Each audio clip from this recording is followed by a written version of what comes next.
বেজে উঠেছে আলোকমণি ধরণীর বহিরাকাশে অন্তরিত মেঘমালা প্রকৃতির অন্তরাকাশে জাগরিত জ্যোতির্ময়ী জগন্মাতার আগমন বার্তা। ব্রহ্মদেবে নমঃ ব্রহ্মদেবে নমঃ ব্রহ্মদেবে নমঃ ব্রহ্মদেবে নমঃ ওম ব্রহ্মদেবে।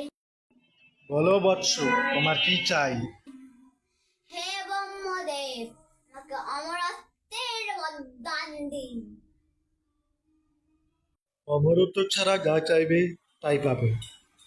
তাই যে আমাকে যেন কোনো তুচ্ছ না মারতে পারে। তথাস্তু। হা হা হা, আমি অমর। হা হা হা, আমি অমর।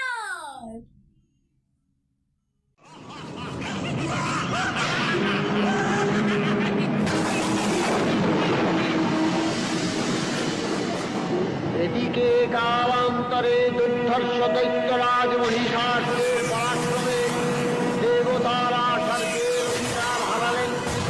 অসুরপতির অত্যাচারে দেবলোক বিষাদ ব্যথায় মরিম্লান হয়ে গেল।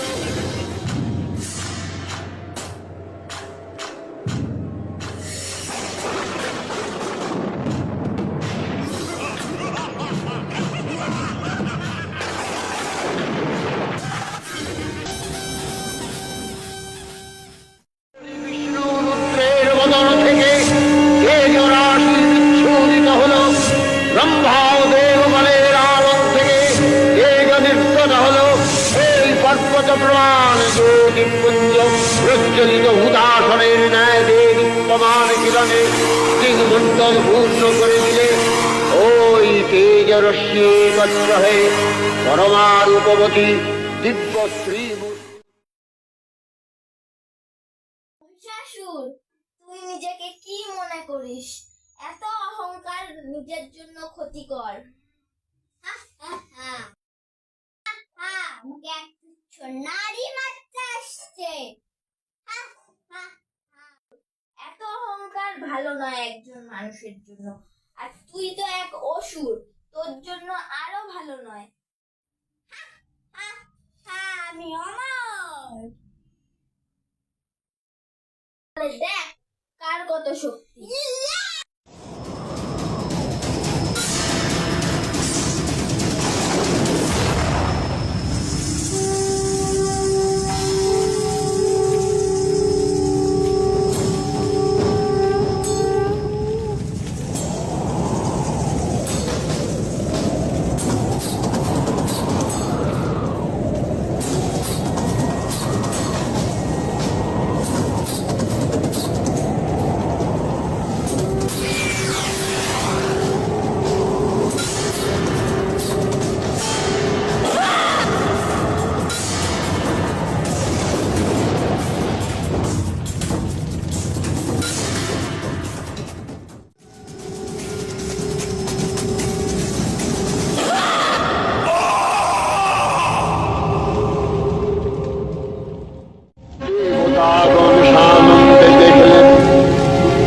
দুর্গা মহিষাসুরকে শুলে বিদ্ধ করেছেন।